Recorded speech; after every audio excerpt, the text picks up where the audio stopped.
You are watching Grace Television.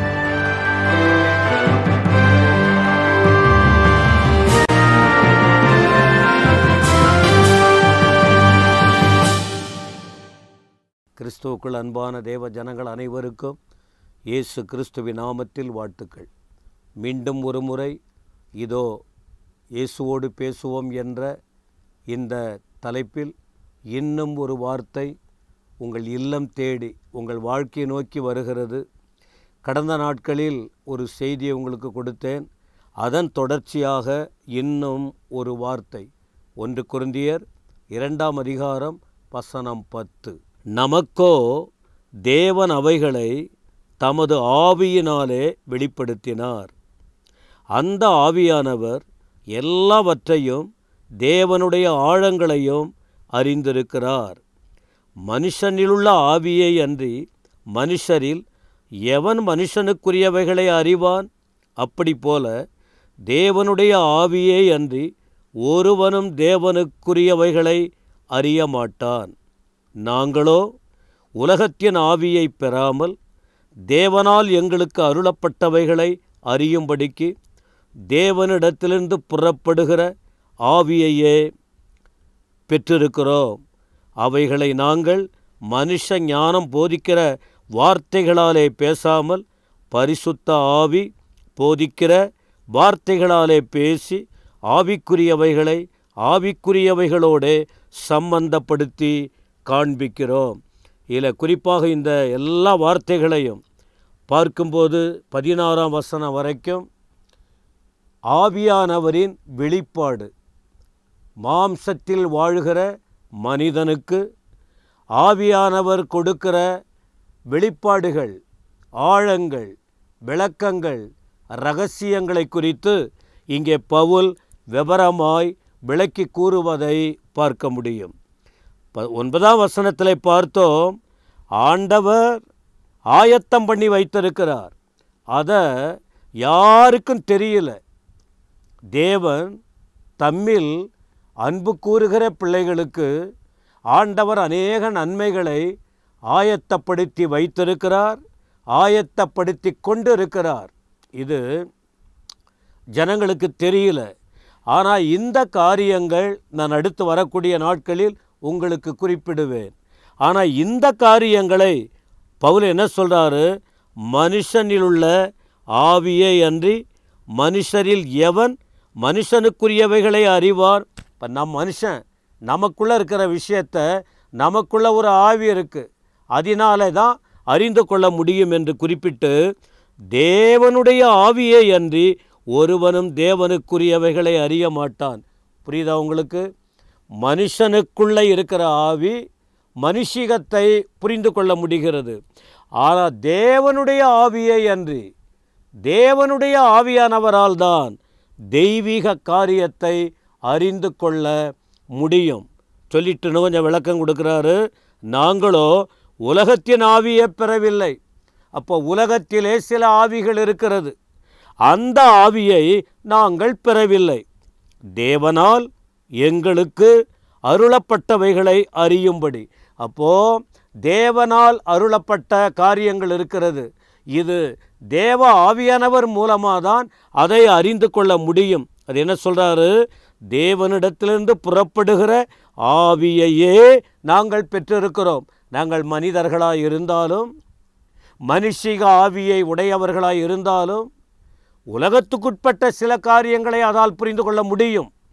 ஆனால் தெய்வீக ரகசியம், தேவனுக்குட்பட்ட காரியங்களை அறிய வேண்டுமானால் தேவனிடத்திலிருந்து புறப்பட்ட தேவ ஆவியானவர், அதை நாங்கள் பெற்றதினால் அடுத்த வார்த்தை சொல்லுகிறார், நாங்கள் மனுஷ ஞானம் போதிக்கிற வார்த்தைகளாலே பேசவில்லை. நாங்கள் மனுஷனாய் இருந்தாலும் தெய்வீக ஆவியானவர் எங்களுக்குள் இருக்கிறதினால் பரிசுத்த ஆவி எங்களுக்கு வார்த்தைகளை கொடுக்கிறார். அதனால்தான் நாங்கள் மனுஷிகத்தையும் ஆவிக்குரிய காரியங்களையும் வேறுபடுத்தி சம்பந்தப்படுத்தி தெளிவாக உங்களுக்கு நாங்கள் கற்று கொடுக்கிறோம். ஜென்ம சுபாவம் உள்ள மனுஷன் தேவனுடைய ஆவிக்குரியவைகளை ஏற்றுக்கொள்ள மாட்டான்.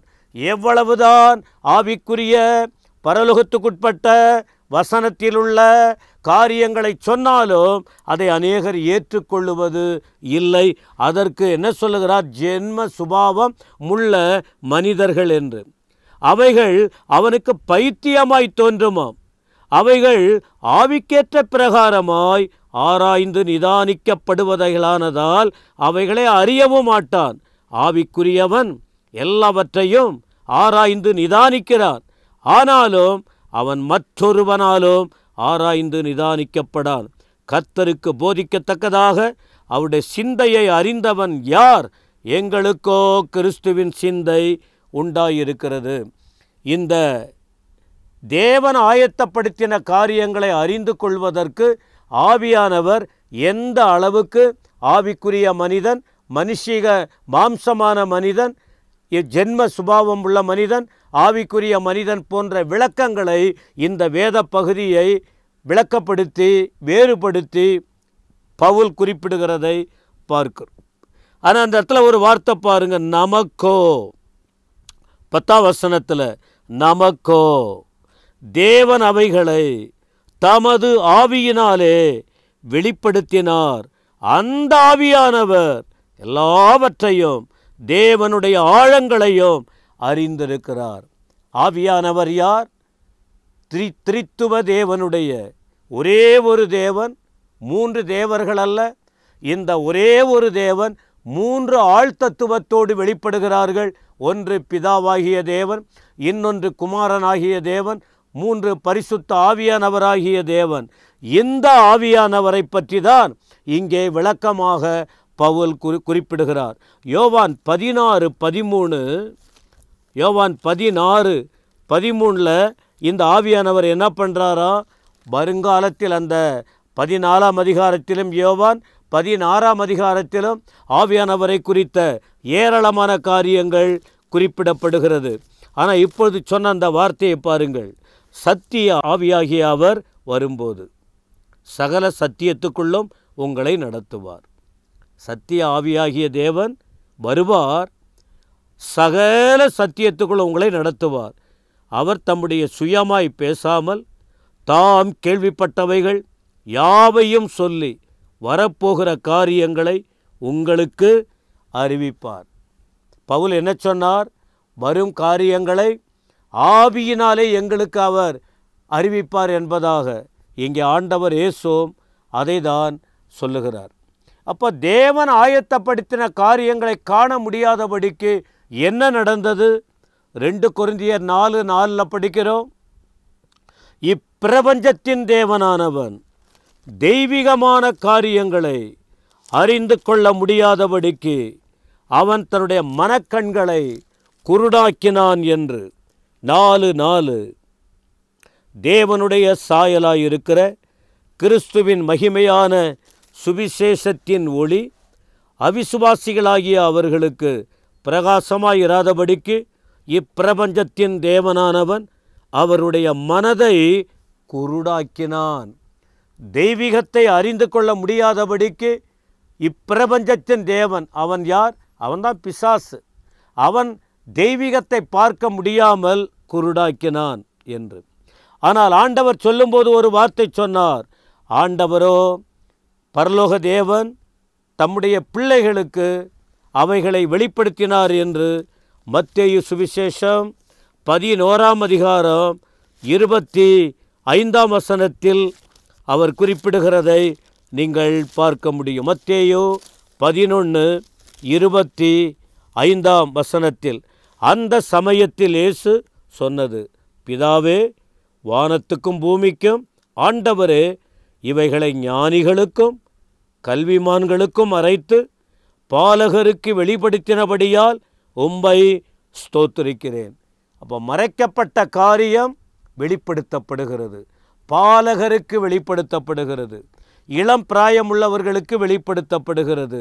எனவே வேதத்தின் ரகசியம், தேவன் ஆயத்தப்படுத்தி வைத்திருக்கிற காரியம் மறைவானது அல்ல. அது ஆரம்ப நாளிலிருந்து வெளிப்படுத்தப்பட்டு கொண்டிருக்கிறது. இந்த விஷயத்தை இன்றைக்கு அறிய முடியாமல் ஜனங்கள் வாழ்ந்து கொண்டிருக்கிறார்கள்.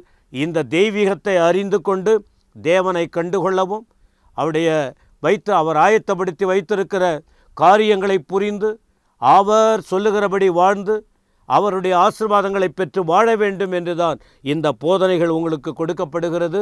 எனவே தொடர்ந்து இந்த வார்த்தைகளை கேளுங்கள், தியானியுங்கள், தெய்வீக ரகசியத்தை புரிந்து கொள்ளுங்கள். உங்களுக்காய் ஆண்டவர் வைத்திருக்கிற காரியத்தை பெற்று அனுபவிக்க கர்த்தர் கிருபை கொடுப்பார். செபிப்போம். எங்கள் ஆண்டவரே, உம்மை துதிக்கிறோம். எங்களுக்கோ ஆவியானவர் மூலமாய் வெளிப்படுத்துகிற ரகசியங்களுக்காக ஸ்தோத்திரம். எங்கள் மனுஷிக நிலை மாறட்டும், ஆவிக்குரிய சுபாவம் வரட்டும், தெய்வீகத்தை அறிந்து வாழ உதவி செய்யும். அனைவரோடும் உடைய பிரசன்னம் இருப்பதாக. இயேசு கிறிஸ்துவின் நாமத்தில் ஜெபங்கேளும் நல்ல பிதாவே. ஆமென், ஆமென்.